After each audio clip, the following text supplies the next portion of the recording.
Aqui estamos então para dar continuidade à leitura do livro A Gênese, em sua versão original, quarta edição francesa. A Gênese, os milagres e as predições segundo o Espiritismo. A doutrina espírita é o resultado do ensino coletivo e concordante dos espíritos. A ciência é chamada a constituir a Gênese segundo as leis da natureza. Deus prova sua grandeza e seu poder pela imutabilidade de suas leis, e não por sua suspensão. Para Deus, o passado e o futuro são o presente. Allan Kardec. Capítulo 16. As predições conforme o Espiritismo. Teoria da presciência. Como é possível o conhecimento do futuro? Compreende-se como lógica a previsão dos acontecimentos que sejam a consequência do estado presente, mas não dos que não haja nenhuma referência, e ainda menos o que se atribuem ao acaso. As coisas futuras, diz-se, não existem. Elas estão ainda no nada. Como então saber que elas ocorrerão? Os exemplos de predições realizadas são, entretanto, bastante numerosos, o que nos leva a concluir que se trata de um fenômeno para cuja explicação não se tem a chave, porque não há efeito sem causa. Essa causa é que devemos tentar encontrar, e é ainda o Espiritismo, chave de tantos mistérios, que vai fornecê-la, e que, ainda mais, nos mostrará que o próprio fato das predições não foge às leis naturais. Tomemos como comparação um exemplo entre as coisas comuns que ajudará a fazer compreender o princípio que pretendemos desenvolver. Suponhamos um homem colocado sobre uma alta montanha, observando a vasta extensão da planície. Nessa situação, o espaço, que é uma légua, será pouca coisa e ele poderá facilmente vislumbrar, de uma só olhada, todos os acidentes do terreno, desde o início até o fim da rota. O viajante que segue esse caminho pela primeira vez sabe que, andando, chegará ao destino. Eis aí uma simples previsão da consequência de sua caminhada. Mas os acidentes do terreno, as subidas, descidas, as ribeiras que atravessar, os bosques a cruzar, os precipícios onde possa cair, os ladrões postados para roubá-lo, as casas hospitaleiras onde poderá repousar, tudo isso é independente de sua pessoa e para ele desconhecido. O futuro, porque sua visão não se estende além de um pequeno círculo que o envolve. Quanto à duração, ele a mede pelo tempo que leva a percorrer o caminho. Tirar-lhe os pontos de referência e a duração se desvanece. Para o ser humano que está sobre a montanha e que segue vendo o viajante, tudo isso é o presente. Suponhamos que este homem desça até ao pé do viajante e lhe diga: a tal momento ireis encontrar tal coisa, sereis atacado e socorrido. Ele estará lhe prevendo o futuro. O futuro fica para o viajante como o homem para a montanha. Esse futuro é o presente. Nota número 199. Mesmer, diante dos fenômenos de presciência observados em suas experiências de sonambulismo provocado, criou a figura de um homem observando de uma elevação, que poderia ver os caminhos futuros de um barco numa ribeira. Ele percebe um mesmo golpe de vista o espaço já percorrido pelo barco e aquele que ainda vai percorrer. O homem, estando pelo senso íntimo em contato com toda a natureza, encontra-se sempre colocado de modo a sentir o encadeamento das causas e dos efeitos. Compreender-se-á que ver o passado não é outra coisa do que sentir a causa pelo efeito, e de prever o futuro e sentir o efeito pela causa. Qualquer distância que possamos supor entre a primeira causa e o último efeito, no universo, tudo está presente, e que passado e futuro são apenas diferentes relações das partes entre si. Franz Anton Mesmer, em Mesmer, a ciência negada do magnetismo animal, por Paulo Henrique de Figueiredo, quarta edição, São Paulo, editora Mate. Allan Kardec foi magnetizador e afirmou que a relação íntima da ciência espírita e do magnetismo animal permite considerá-las gêmeas, sendo que uma se explica pela outra. Isso está na Revista Espírita de 1858. Vamos continuar o texto agora. Se sairmos agora do círculo das coisas puramente materiais, se entrarmos pelo pensamento no domínio da vida espiritual, veremos esse fenômeno se produzir de uma escala maior. Os espíritos desmaterializados são como o homem na montanha. Para eles, o espaço e a duração desaparecem. Para uma extensão e a penetração de sua visão são proporcionais à sua pureza e à sua elevação na hierarquia espiritual. Eles são relativamente os espíritos inferiores, como o homem provido de um poderoso telescópio, ao lado daqueles que dispõem apenas os olhos. Entre esses últimos, a visão é circunscrita, não apenas porque só podem dificilmente se distanciar do globo ao qual são vinculados, mas porque a imperfeição do seu perispírito viola as coisas distantes, como faz um nevoeiro para os olhos do corpo. Compreende-se, pois, que, conforme o grau de perfeição, um espírito possa abarcar um período de alguns anos, de alguns séculos e até diversos milhares de anos, porque o que é um século na presença do infinito? Os acontecimentos nunca se desenrolam sucessivamente ante ele, como os incidentes da rota do viajante. Ele vê simultaneamente o início e o fim do período. Todos os acontecimentos que nesse período forem o futuro para o homem da terra serão para ele o presente. Então ele poderá nos dizer com firmeza que tal coisa acontecerá a tal época, porque ele vê essa coisa como o homem na montanha vê o que aguarda o viajante em seu caminho. Se não o faz, é porque o conhecimento do futuro seria prejudicial ao homem, ou seja, à humanidade, entravaria seu livre-arbítrio, paralisando-o no trabalho que deva cumprir para o seu progresso. O bem e o mal que o aguarda, mantendo-se desconhecidos, são para ele a prova. Se uma tal faculdade, mesmo restrita, pode estar entre os atributos da criatura, a que grau de poder não haverá de se elevar o Criador, que abrange o infinito? Para ele, o Criador, o tempo não existe, o começo e o fim dos mundos são o presente. Nesse mesmo panorama, o que é a duração da vida de um homem, de uma geração, de um povo? Entretanto, como o homem deve concorrer para o progresso geral, e certos acontecimentos devam resultar na sua cooperação, pode ser útil em certos casos que ele pressinta esses acontecimentos, a fim de preparar os caminhos e para estar preparado para agir quando o momento chegar.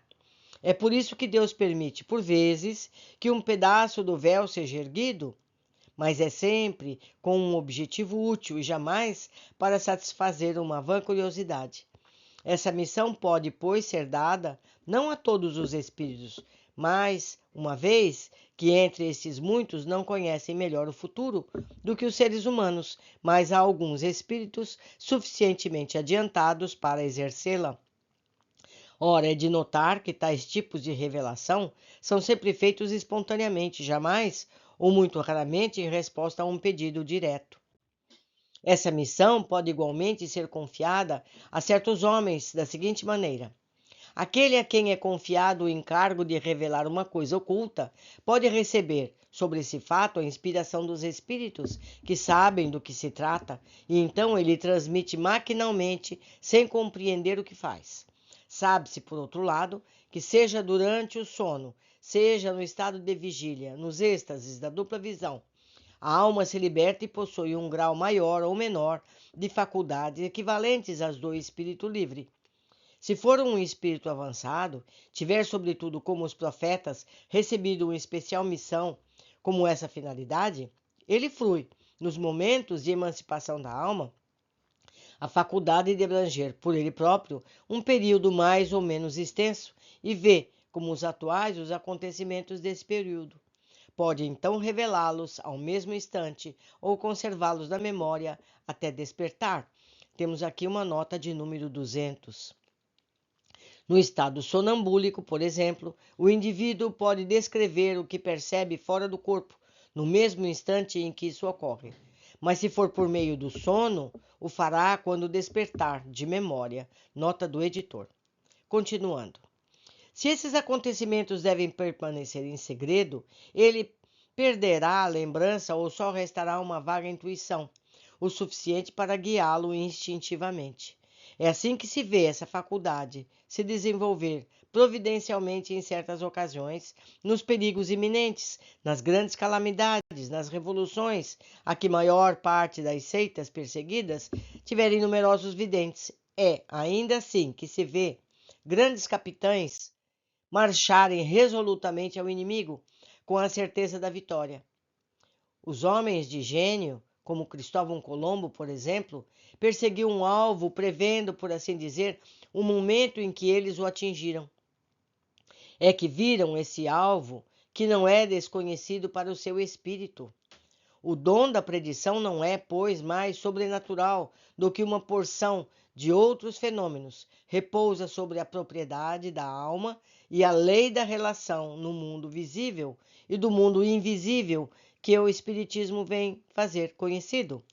Mas como admitir a existência de um mundo invisível se não se admitir a alma ou se não se admitir nenhuma individualidade após a morte? O incrédulo que nega a presciência que consegue com ele próprio, resta saber se é inconsequente com a lei da natureza. Essa teoria da presciência não resolve, também, de uma maneira absoluta, todos os casos que possam apresentar a revelação do futuro. Não se pode, porém, desconvir que ela se coloca no princípio fundamental. Se não se pode tudo explicar, é pela dificuldade para o ser humano, ou melhor, por sua inferioridade mesmo, o seu pensamento, incessantemente restabelecido na senda da vida material, é frequentemente impotente a se desligar do sol. De certo modo, certos homens são como jovens pássaros, onde as asas muito frágeis não lhes permitem elevar-se no ar, ou como aqueles que a vista é bastante curta para ver ao longe. Enfim, como aqueles que faltam de um sentido para certas percepções.